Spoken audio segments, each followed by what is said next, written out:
The fact that you haven't drank any coffee yet is crazy to me. Guys, we talked about this before. I don't drink coffee before noon. That makes no sense. I get really bodily anxious where I shake. So if I have caffeine before I have fully digested my breakfast, it makes it worse.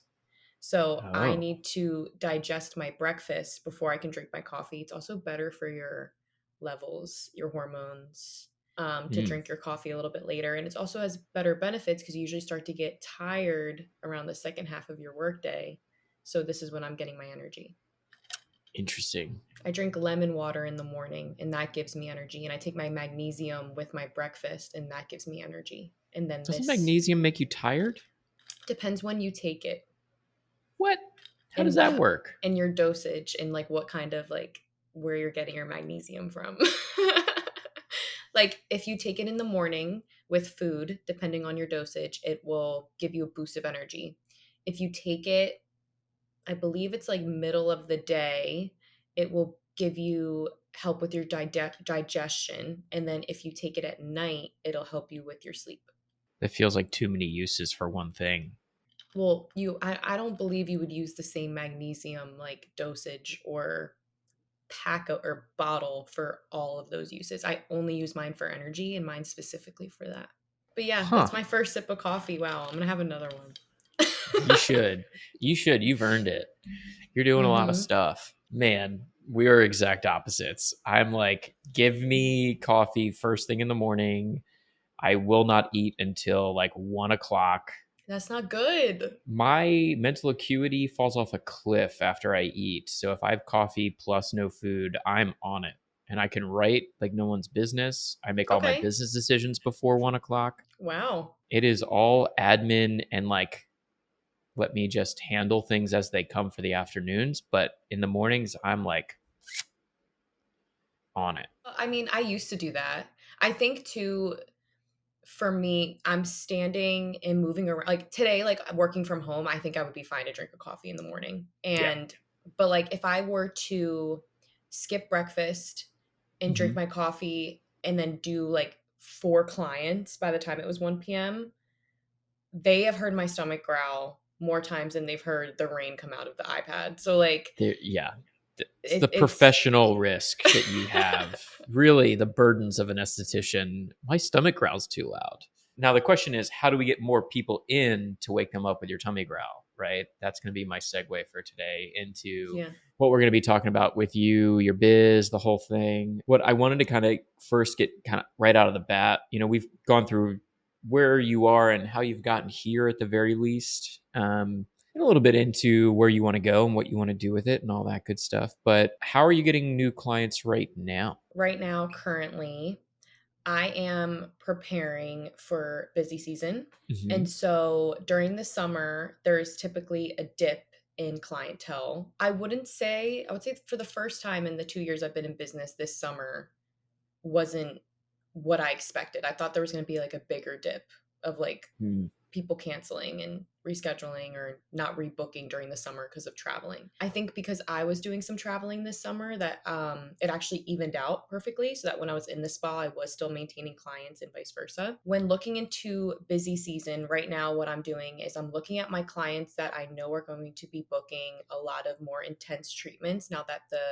the sun in Florida is always really hot, but people are going to be going outside less. They're getting more into routine, building upon Hmm. like their children being back in school and stuff like that. So I'm looking at my current clientele, making sure I have space for them, for the ones that are going to inch into those more intensive treatments. So I know they'll be more regularly booking. And then to attract new clients, I'm trying to push out what is to come with the fall treatment services. So like I'm able to start doing chemical peels, microneedling with little to no downtime now that we are not in the sun as much. And I'm also to like it's fun to incorporate these more fun holiday promos like a fall facial that smells like nothing but pumpkin spice and chocolate and deliciousness and you just want to devour all of it and you're like, "Wait, I can't eat this mask. Wait, why are you putting it near my nose? Yeah. Why are you growling in my stomach or in your stomach?" Why is your stomach growling in my ear? So I think right now what I'm trying to do to attract more clients is definitely save space for those people that love the holidays, that love the holiday smells and promos and pushing that out while saving space for my clients that I know are going to be inching into, that I've been building up to get them to that goal to do the intensive treatments in the fall time. And those intensive treatments are the ones that you were just talking about, the Yes. microneedling and all of Yeah, that. because you can do them in the summer. Like, I have some clients who work from home, they're remote. They will be like, Brooke, I'll stay inside for 2 weeks if that's what I can do. Absolutely. And like, I will get them set up. But typically, for people's work life balance and what they have going on, the fall, mainly the winter, which is like December maybe into February, is when my clients will do most of those no downtime chemical peels. But yes, those are the services that are a little bit more intensive, because you have Yep. to, be a little bit more aware of what you're doing and proactive about like setting yourself up for success before you come to get the treatment done. It's fascinating how you've already kind of planned this out and you've put your clients on a trajectory versus just, hey, we're going to come in and do this, right? I think that's a hallmark of really amazing service professionals, regardless of what you're doing, right? Same thing goes for hair, same thing goes for literally anything, right? You're going to start here. If your goal is this, we Yep. can't get you there in one shot.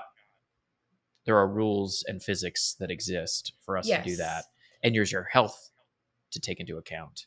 For sure. And I think too, like, you could have a client that came from another esthetician that just did like 3 chemical peels. And she's like, oh no, I know my skin can handle it. Like, I've done this, I know the procedure. I think from my standpoint, like, I would never do a chemical peel on a client the first time I meet them ever. And I think it's just out of not just safety for you, but for me, to make sure that I understand your skin, make sure my product line will work with your skin better. So I always put my clients on a set goal from like when they first meet me, what their goal is for their skin, whether that's maintenance or correction, mix of both. And then from there, I try to get them set up, because you have to think about the months, you have to think about the weather changing, you have to think about their schedules changing, because I don't want to waste their time or money and waste my time. Because if I do one series of appeal, but then I'm not going to see you for 3 months because you have this trip planned to Europe and then you're doing this, you're not going to get as great of your results. So I really like to work with my clients on their schedule, what their routine looks like, and then build that goal from there. And right now, with busy season coming around, this is usually right around the time that a lot of people fall into that pocket that they're able to get these services done. So I think, like, when you're asking how I'm getting new clients, I think it's really just trying to promote all of the services, because this is the one time I can. This I would just do deep cleansing in the summer to clean out your pores from all your sweat and all your pool days and your sunscreen buildup. Right now, it's like we can really attack anything you want to correct. So I think just taking advantage of that right now and using that as my ad and that as my go-to to attract more clients in. So as you're running these ads, or as you're developing these concepts to sell and everything, are you going after more of like, here are the services that I provide and like you can pick what you want? Because then to me that would lead to maybe folks picking the chemical peel first and you're like, actually no, Yeah.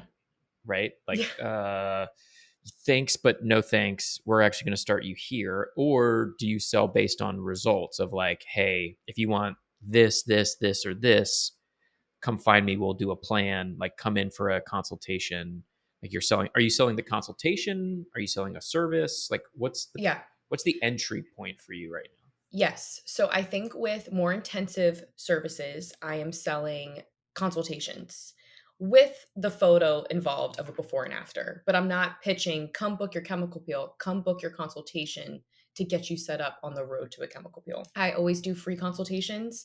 The only time I ever charge for them is if they're virtual and if I'm sending them, carving out that time in my day and sending them some products afterwards. I do something with my facials where if you book a treatment with me, you get something extra, not just the great treatment, but you're also getting product recommendations for free. The way I price it out is it's included in your price in some way, shape, or form, but it is a way for me to still reach out to these clients afterwards and they're anticipating something from me and I'm still on their mind, but I get to send them these product recommendations. So I think when I am pitching the consults, it's more so for chemical peels. But then if I'm pitching before and afters, it's also you are getting product recommendations from me when you come in and you get the service done. I'll see how the products work on your skin. I would say intensive consultations.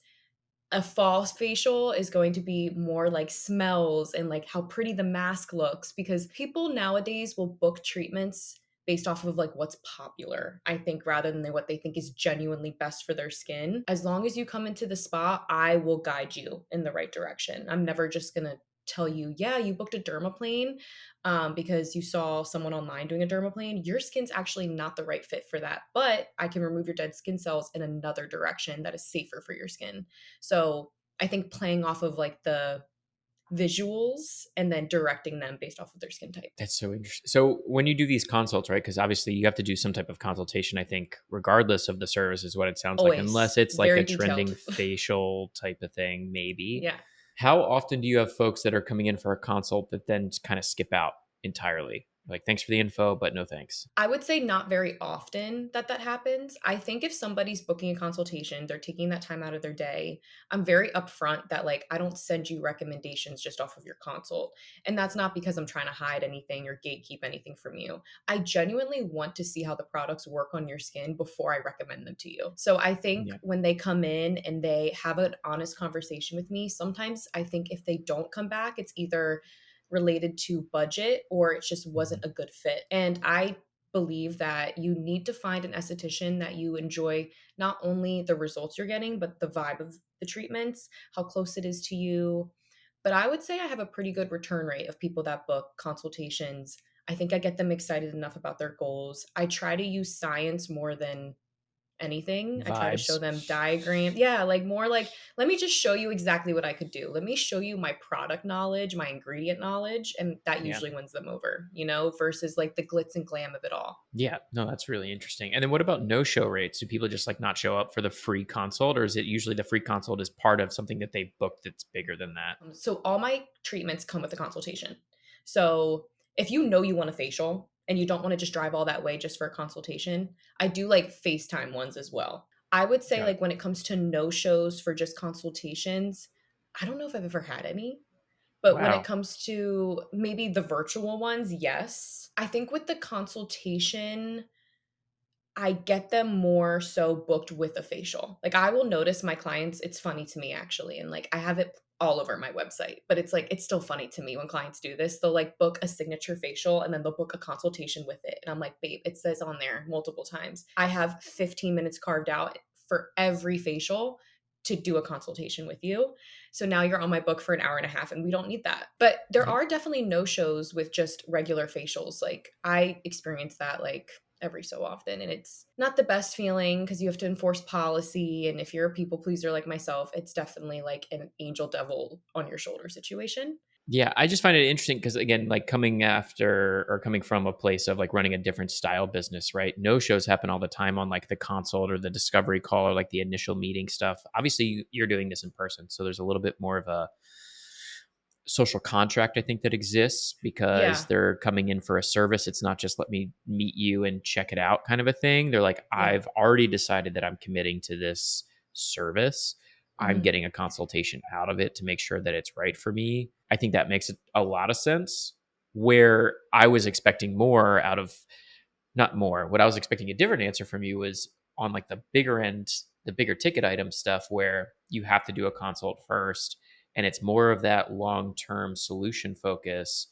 I could totally see people like, yeah, I signed up for a consultation and then just be like, well, it was free, so I didn't show up. I think honestly, being transparent, it could be luck. It could be the fact that I send a lot of reminders. And so I've had people cancel free consultations leading up to it, but I think I've just had a lot of luck when it comes to people no showing me. Like I think it's because I'm very big on communication with my clients. Sure. I don't want to drive 30 minutes. Well, it's more than that, but over 30 minutes to my spa if you're not going to show up. So I think it's honestly just respecting that time. I have seen more cancellations and no shows with the virtual because it's almost like, oh, well, what are they going to do? Show up to my house? You know what I mean? Like that's not going to happen. So I think it's just respecting my time and their time. And I'm very grateful that I don't have people that do that. But I also understand when it does happen, things happen as long as you communicate to me what's going on. I will say, though, kind of backtracking, like now that I'm thinking more about it, like I have had some clients who have done consultations for the more intensive treatments that require downtime, and they have backed out. They don't back out completely, they'll go a different direction. But I have had some instances where I thought it was going to be a bigger ticket, something which to me doesn't really matter. But like in this, I mean, obviously it's nice, but my main goal is their skin result, right? So with a more intensive treatment, usually means a bigger investment of a machine, a product, a pen, something that I'm using. And then I get to provide that service onto them, usually with the downtime requires them purchasing pre-product, post-product. It's a much bigger ticket and it's a bigger investment for both of us. And so people sometimes get intimidated by that. And so they'll back out and be like, all right, what's the longer version of this? And I'm like, okay, well, I can still get you the same results. It just might not be in 3 sessions. It might be in 6 to 8. Beyond the Suite podcast is brought to you by the Salon Hub and their new web design service offering. If you are still using your booking software as your primary website, it might be time to switch it up. While booking services are great at keeping your appointments streamlined, they don't allow you to truly show off your brand in a unique way. We here at the Salon Hub are trying to change all that. We are now offering customized 3-page websites to help you make sure that your digital home is on brand and effective. We can integrate with any booking system you have, so you don't have to change your internal processes, and we make sure that your website reflects the vision and work you put into your salon brand. Plus, we are making these websites affordable. To get more information, please visit us at thesalonhub.social and we'll get you started. When you're kind of going out and doing these things, right? Or at least from the ads perspective, right? I kind of want to get a little bit tactical and granular here. One, which platform are you finding the most success on right now in terms of people finding you and booking? This is so funny. I will just answer it straight up. Instagram for sure. But what's so funny is I will post a very detailed facial walkthrough video on TikTok where it's like calming. You could watch it before bed and it's like a vibe. You like want to be the person that I am providing the service on. It'll get like 2 likes, but then I'll post like an unboxing video of me just unboxing product and my clients will be like, "Oh, I saw you on TikTok from that video." And I'm like, "So that's the one that got you in here." So I think it really I honestly don't know. Once it's out into the world and it's on social media, when the client, whatever they see and decides to make them book, that's that. But I would say where I see 100% with the ads is when I boost posts on Instagram and I make a very selective audience. I believe that's what works best for me. Everybody's different. I don't do suggested audience. I very thoroughly selected answers to my audience that I created. I always try to boost 2 different posts. One that's kind of more about my vibe, the brand, what I'm offering, what kind of services, more of like a collection post. And then I usually try to boost like a before and after of something that I know is like kind of high. Cause again, I have to play on that trendiness of things. Like, Yep. oh my goodness, Kim Kardashian got a hydrofacial last week. Everyone's like talking about it. Okay, maybe it's time for me to boost that I do hydrofacials in this area, like trying Smart. to play off that. So all of your paid stuff that you do is all on Instagram then. So, and to Google, be fair, but okay. Instagram's my main one to like answer that question. Like boosted posts on Instagram help way more than you would think they would. It's actually insane. But never do it through the Instagram or through your phone. App. Always do it through through your desktop, just so you don't get that extra surcharge. For paid ads, like I do run Google ads. Before we get too far, just to explain that really quickly. Yeah. If you run boosted ads through your Instagram app, you get charged like an Apple fee, basically, which is sometimes like $15 or more just to use a credit card on your Instagram app on an Apple device.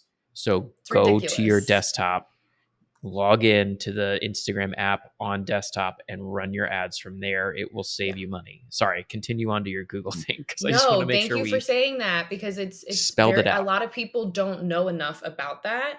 And yes, save your money because that $15 that you're spending on that charge could be a whole nother client.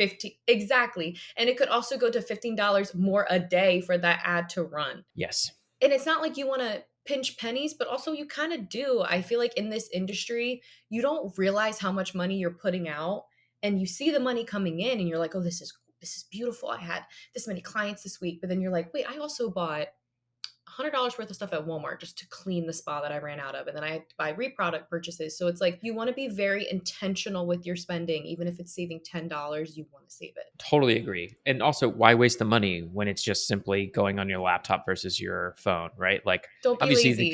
the convenience factor is so important to you and you can't be bothered. That's one thing, but yeah. And like once you're on your desktop, like pop over to the community and see what's going on. Yeah. Come over to Salon Hub. Come hang out with us.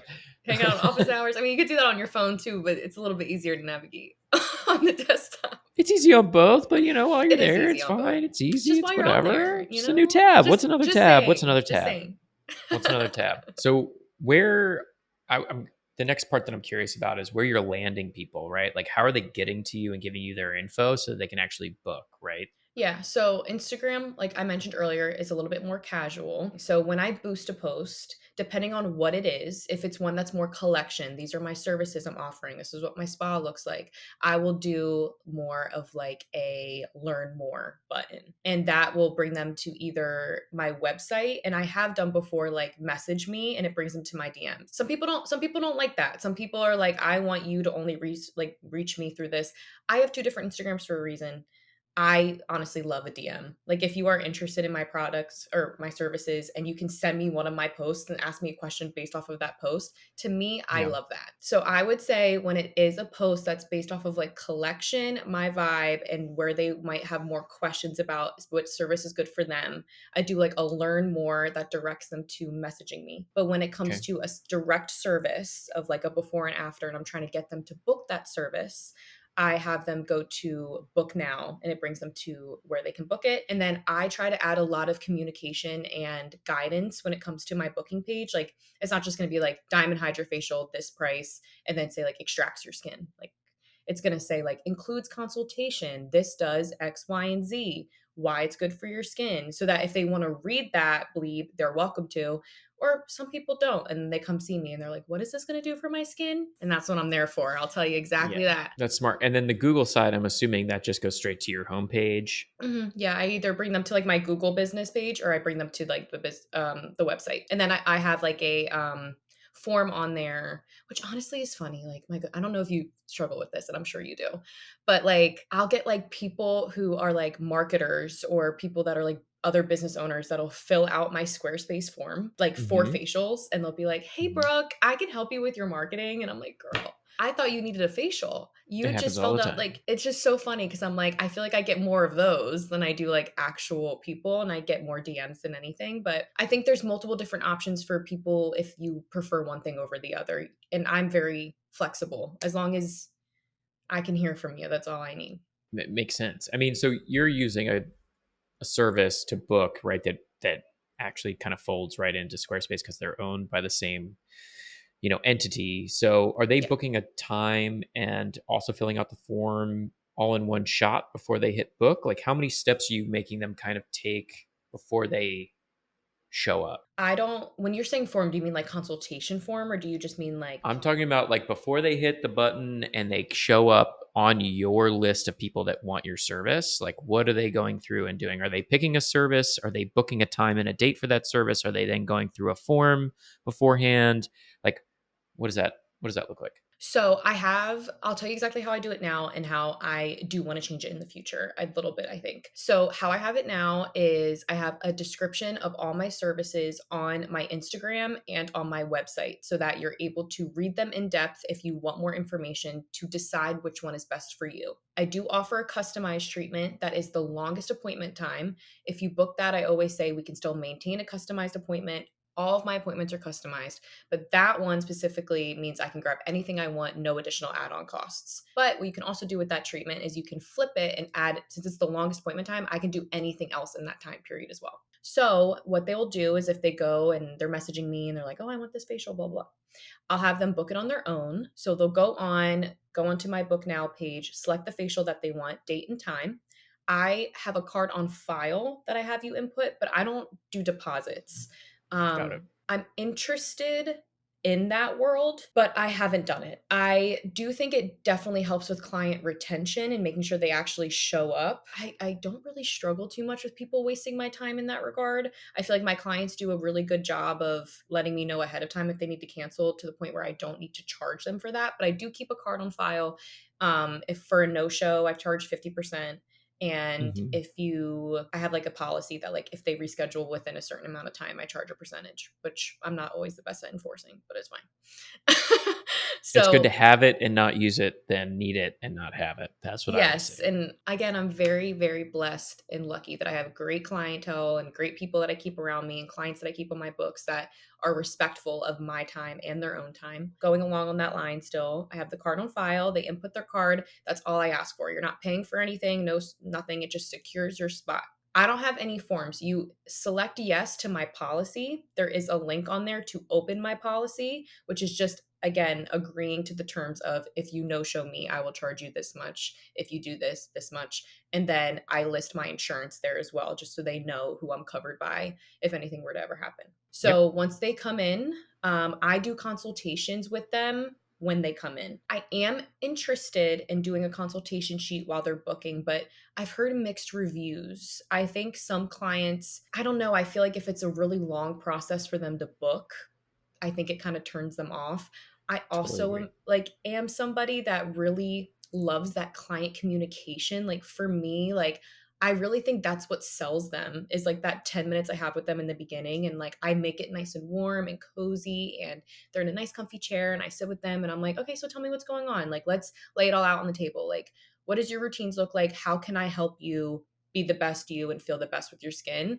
And then from there, I answer all the questions I need. I take my own notes. I don't like leave a paper in the room for them to fill out. We have a conversation for 10 minutes and then I show them how to help themselves onto the bed, get themselves nice and comfortable. And then when I step out, they do their thing. I come back in and from there we start the service. If they want to chit chat, if they want to relax, it's all up to them. But that's kind of how I go about it. I think my booking system is very simple, very easy. And I very much say throughout the process, any questions, here's my number or DM me on Instagram. So when they are booking though, they're just giving you what? Their name, their email, their phone number, and that's it? Or are you collecting more information than that, other than obviously what they booked? That's pretty much all I have. The name, yeah, name, phone number, email, the type of treatment they booked, and then their card on file. I usually have like how I just feel like I notice it happening is like clients will follow me on Instagram and then they'll book. Or clients will like DM me on Instagram and then they'll book. I'll have some randoms that'll like come out of nowhere that like will come from Google or come from other things that like I can't like see them their little IG pic before they book. But for the most part, it's pretty a simple process. But I am interested in like I don't know. I've never been the kind of person that like needs to know like every single detail about before you come in. I can handle it in that Yeah. 15-minute time period and pivot from there. I think it makes a lot of sense. It also allows you, like, when you're knowledgeable enough to be able to adapt what they say into a plan pretty much on the spot. I think that's when you don't need as much information up front. I think a lot of people will start with asking, like, what are you trying to solve for? What is this? What is that up front? Because they're like, okay, I need to sit down and think about this for a little bit longer because I don't have all this stuff mapped out yet. I also have a notes section so that like they can like leave. Like I forgot to mention that, but like they can leave like like concerns, issues, notes in that section, and I'll see it on their booking. And I also can tell a lot by the appointment they book. Like if someone books an acne and congestion facial, I know what I'm walking into that day. Or if somebody booked like a signature facial, but in their notes they're like, I'm interested in dermaplaning. That gives me a leeway. Okay, so I know that they're interested in this, and I can ask them the questions of why they're interested in that treatment. Because it's something you saw, or is it because you actually think it'd be beneficial for you? But I'm so honest, 9 times out of 10, people come in and they have no idea what they want or no idea what they need, I should say. They might know what they want, but they have no idea what's actually going to get them that result. And that's where I guide them from there. So I think even if I did ask a bunch of questions to start, it might still pivot once I have that confirmation and like communication with them. So I think Yeah. that's why I've been doing it the way I do it. Yeah, no, I think it's really smart. You kind of like give them the path and get out of the way, right? Like you just make it as easy as possible, as little information as necessary before they get in, and then you really show your true brilliance once they're in the room. I think Yeah. that's really great. So as we kind of, I want to peel back a little bit, just a little bit, and kind of dive into, and you can provide as much detail or not as you'd like, because I want to make sure that your business is your business, right? Lay it on me. What's up? But as you're boosting these posts, right? Like, are you spending like hundreds of dollars and then your return is like 10 appointments that actually get you like a couple $1,000? Like, what does the out versus in ratio look like for you as you're going through all of this stuff? I never spend a big chunk of money on boosted posts ever. I think maybe one time I spent like $150 on a boosted post just to see what would happen. And it was like when I first moved into my suite and I was eager. And I did get a lot of clients, but did I get retention with those clients or people that were just looking for a discount? So I think for me, I don't spend too much money. I think I focus on, for me, the length. So like if say I have a promo going on and it's a promo for September, I would probably make that entire length of that ad about 7 days long, just so I know it's out for a full week. And then I'll debate upon the total of like how much I truly spend on it. Okay, let's say I'm promoting like a fall facial, right? And it's $99. I don't mind spending 99 because that's just one facial in that ad that I'm running. That's Yeah, all I you need to get make one, that you're back is even. one Yeah. facial. Exactly. So that's like, to me, it's not like I'm spending hundreds and hundreds on boosted posts, especially because with boosted posts, I don't just do like one. I usually will do a couple. And I think with boosted posts too, it's so easy to just, oh, I didn't create an ad this month. Oh my goodness, what am I doing? Oh, well, I'll just boost something I just posted because it already got a good amount of likes and good feedback. And then sometimes all you have to do is just remove the sound or remove like little things. But as long as you're posting that's falling within the guidelines, you should be able to boost really anything. So I think for me, it's just like the cost of one treatment is usually what I'll do for like one ad. And then if it's like a bigger project or something I want more engagement on, I don't mind spending that bigger coin, but I typically don't, because if I'm running multiple at once, I don't want to be Yeah. out $500 and then that's 5 treatments to like to fill in, and that's just to be break even. This podcast is sponsored by the Salon Hub. Have you joined the Salon Hub community yet? Salon Hub is the first community designed to support salon suite professionals in their endeavor to become successful entrepreneurs. The community is free to join, so sign up today and share your experience, get answers to your questions, and ask for feedback from your peers. To sign up, visit thesalonhub.social and click the community button at the top. We'll be waiting for you. So let's just say you are, doing something for like that 90 or like $100, right? Let's call it an even number just to make Okay. ourselves and our lives a little bit easier. When you're going through that and you do like 7 days for, $100, so you're looking at like $12, maybe 13, maybe. I don't do public math. Maybe it's like 11.50. Rough It's estimate. 11.50 a day. Yeah. What has been your average return though on that $100 in the past? Like ballpark, like are you getting like 2 or 3 people to come back in off of that, or 4 or 5, or what's been the return so far? Okay, so like it depends on, for me when I look at return, it's what my goal was with the ad. So let's say like I got 5 new clients from my collection based ad that was about like my brand awareness, what I'm offering, where I'm at in the area, stuff like that. If I get like 2 consults and 3 facials out of that, that's a great return for me. But like for me, I feel like where I see the less is sometimes like, because it's just like, dang it, kind of. If I'm pinpointing a certain treatment and I only get 1 or 2 bookings from that, because then I'm like, dang, I put like, 1 treatment's worth into that ad and I only really got 2 bookings off that treatment, but maybe I got 2 other bookings, just not that specific facial. So it's like for me, I would say my return's pretty good with boosted ads. I'd say my return's a little bit not as good with Google ads, but that also is because I probably am not doing them to the, like I said before, like the best that I could. But with Instagram, I do see a really good return. I can at least guarantee 1 new client every time I boost a post, like at least 1. But I typically would say I get between 2 to 3 clients every time I boost a post, which I think is like, if I'm only paying out for 1 facial and I get enough to build me upon 2, then I already made what I'm putting out. Well, also, I mean, and you can tell me if this is right or not, but I would assume some of them also become like longer term clients, right? So I think if you're somebody that is very much what's the term, like the Amazon instant gratification, if you're somebody Yeah. that is very instant gratification, you want to see your result right then and there, you kind of can feel that vibe off of that appointment if it's like one and go. I don't always want to be pitching that I'm bringing on new clients, because I have to save that space for my clients that like I know are going to be booking, like I said earlier, like those more intensive treatments. I have to like hold that space for them. So I don't think my goal always, I mean, obviously it is to get new clientele. Like I love that. But at the same time, I think it's also just to spread like the changes I can make with the skin and like just promote like how things can't always happen in like 1 treatment. Like it needs to happen in like 3 to 6 treatments to really see those results. I would say when I run specials that are discounted, I half of the more than half of the people that come in I don't see again. Like I used to do very very detailed monthly specials. It was like my thing. I like really ate it up until I found that like my actual clientele wasn't booking them. Just people that would come in get that one discount treatment and then they'd be gone with the wind. And then I would hear from them again, like in the future, like 6 months down the line, which is great. If you only want to get a facial once every 6 months, like who am I to tell you what you can and can't do? But it's just like, Yeah. that's not going to build retention if you're constantly discounting your services, because then you're discounting your value. You have it priced that way for a reason. I definitely think where I find the most benefits from giving a give back is when I do like a free add-on, because it's like you're already purchasing that facial, but I'm helping you out. You don't have to pay for LED light therapy. You don't have to pay for a dermaplane add-on.